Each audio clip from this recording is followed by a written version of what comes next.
Questions for, brought to you by Jersey Mike's, be a sub above. And yes, this is the Shore Sports Network, and you see the logo in the back.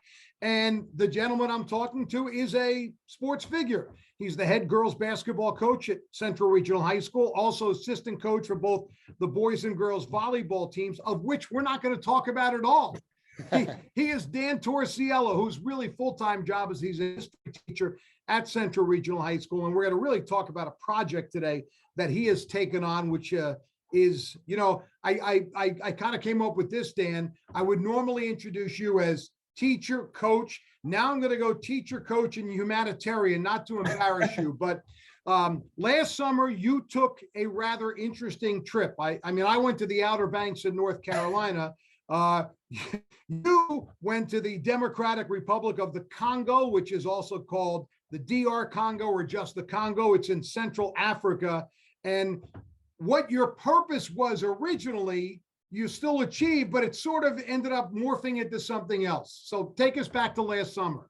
It did, Kevin. So thanks for having me. And what ended up happening was I went there to go trek with the mountain gorillas, which there are very few left. And I had a few days to kill before I did so. And I had a local guide who, his name is Christian Aganze, great guy. And he focuses on like humanitarian based travel. And he goes, look, we can go to an orphanage if you'd like. And he goes, and if you do, I challenge you to bring $100 donation. Yeah, it provides food, you know, the area is war torn genuinely.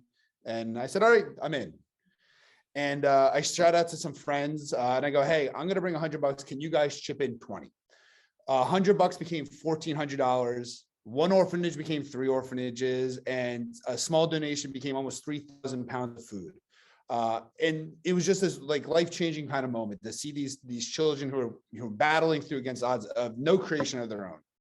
And what we ended up doing is a day or two later, visited a rural village out towards where the rebels are very active. And I went to a school there, not much there. And a schoolmaster said, can you help? And the answer was no, I couldn't. I had no more money, kind of no means. Yeah. And then I definitely put the cart well before the horse. I said, I'll be back and we'll do something. And so you got to be a man of your word. And here we are now trying to build a school for this village in the rural Eastern Congo. Yeah, I want to go back a little bit. Number one, did you do this? Did you travel on your own? Was this a solo? I did. I had wanted to go forever, and country number 62 just happened to be the DR Congo this time. Well, I'll tell you, this was it's a wild place you went to. For some, and for some of the older people, this was the same country that at one time was called Zaire, yep. Which, by the way, is the site of the very famous Muhammad Ali, George Foreman heavyweight boxing fight in 1974. Yep. The Rumble in the Jungle. Yeah, right in the jungle, the Rumble in the Jungle. And listen, where you visited, the area you visited, where the school, and you use that word literally, school that you visited, is in an area not far from an active volcano. I know that there has been genocide there. It's a war-torn area. I mean, you did not exactly pick the safest destination. No, it's not one where you tell mom and dad and your friends and family and they go, oh, we'll have a great time and send a postcard. It's, you know, is your will in order and your affairs taken care of, that kind of place. So yeah, not the Outer Banks. But that $1,400, obviously in terms of food, and let's be honest, we're not talking about steak and, you know, high protein. As you mentioned in some of the stuff you sent me, I mean, it's basically almost like a rice meal, but yep. That $1,400 made a huge impact. Here you would say, well, what's $1,400? It did make a huge impact. And then when you I'm sure you saw that, you probably got invigorated a little by it, knowing that you did something that helped so many. Yeah, and I think you touched on a great point. You know, $1,400 is nearly 3 years of the annual salary if you average it out on, you know, and so a little, by our standards, a little can go and do so much good, and that's super exciting. You know, that one man or one person can make a larger impact. All right, so now that larger impact, that project you have taken off, as you call it, the Kivu project, and I assume, is that the area? Is that the geographic area? Yeah, so Lake Kivu is this large lake, part of the same system of lakes like Lake Victoria, which everyone probably has heard of, the Great Rift Lakes, and that's the heart of this area. Goma, built on its shores, which is the heart, the urban heart, is a 2 million person city. So this is not that city is not a small city, but it gets very rural very fast, and that's where we're focusing our efforts currently.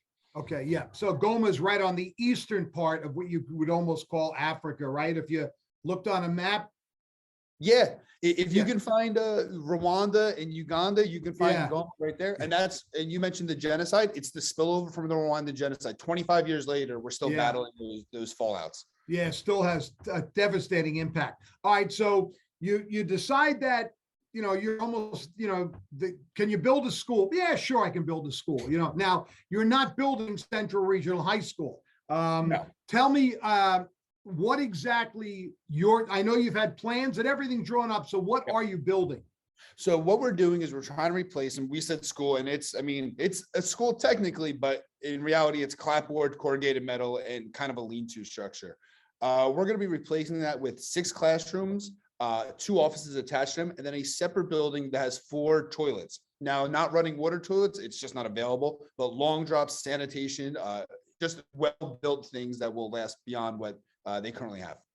And you're hoping to be able to do this for approximately $10,000, maybe a little more. Yeah, so the number we have is $8,300. My goal is 10,000. That will get us overages. It will allow us to cover any unforeseen costs. Anything left over we'll go buying school supplies and trying to, outfit the school as best we can to provide them with a chance.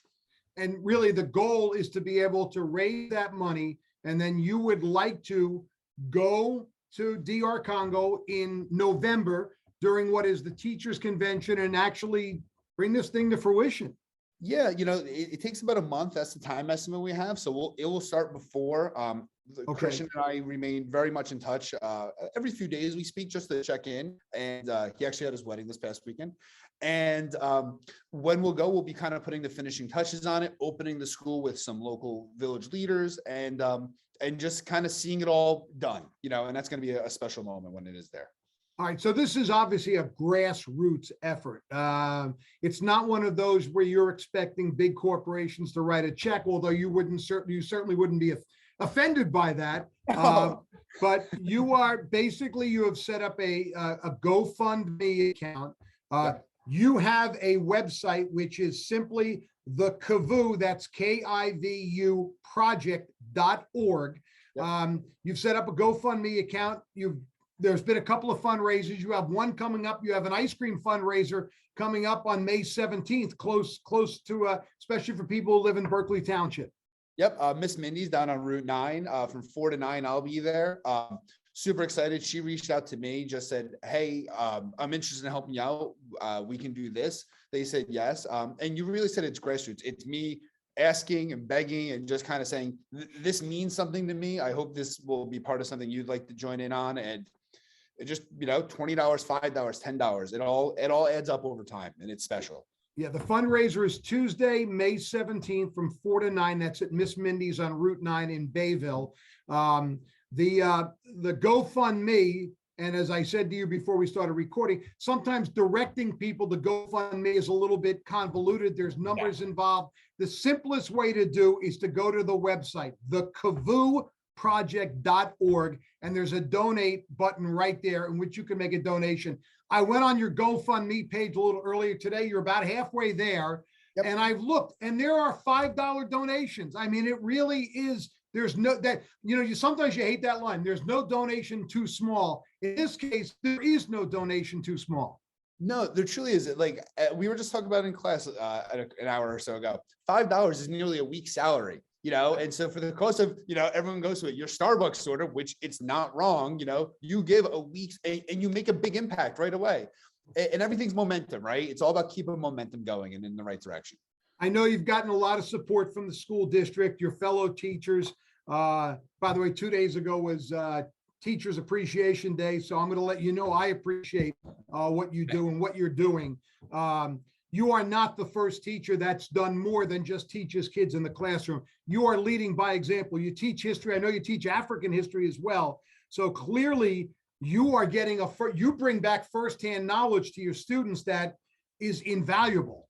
Yeah. In fact, just by pure coincidence, today started our Africa unit in world history, and we're talking about mountaineering Congo, the big volcano. And I have some lava from the eruption last year. We were passing it around and just trying to, if you can make it tangible, you engage kids. And when you engage kids, look, there's not only going to be history teachers here, but they'll find a passion themselves, and hopefully they can bring it to whoever they come in contact with as well. I am honestly, Dan, I am blown away by what you have already done and what you are trying to do and what you will do in the next few months. It is just an awesome thing for an individual to take this on. I know you have your guide in Africa who's become a friend, but really this is Dan Torsiello's project. I would encourage anyone who's watching this, I mean, take a couple of minutes, go to the Kivu, that's KIVU project.org, donate $5. I mean, and I'm sure you get a good feeling when you go on and see donations coming in. It's a reaffirmation of your effort. I know this is something you are doing, but anyone who makes a donation, you obviously, when this project is completed, will send pictures. We will share them, and people should know that their contribution was a part of how that school got built. Yeah, that's a great point. GoFundMe doesn't allow you to incentivize the giving, but everyone that donates, we're putting their name up in the school. I'm sending you a thank you letter, just acknowledging, because you really are, it's such a cliche. You're changing the world. You're giving opportunities that just aren't there for these children. And like you said, everyone helps out. Mom and dad are putting out and shaking their friends, hey, can you put a flyer up in your local business? My girlfriend's building the website, that's all of her effort. It's just, everyone is pitching in and doing something. It's things aren't always easy, but in the world, but to see people come together just to be outside of themselves, it's special. It's Team Torsiello building a school, really what it comes down to. It is awesome. Let's make sure we stay in touch on this. Obviously, any fundraisers, additional ones you have coming up, keep me in the loop. I just hope that everything happens the way you want it. And in November, this dream, which has now become a dream, comes true. Dan, thank you so much for sharing your story. Thanks for taking the time and to ask about it. It means a lot for you. Everyone that gets to hear this, just thank you for taking a moment to listen as well. I appreciate it. Dan Torsiello, teacher, coach, I'll embarrass him, humanitarian, making a difference. Thanks for watching this latest edition of 7 Questions for, might have been more than 7 questions, for Dan Torsiello, brought to you, of course, always by Jersey Mike's. Be a sub above. Dan, thanks again. Thanks, Kevin.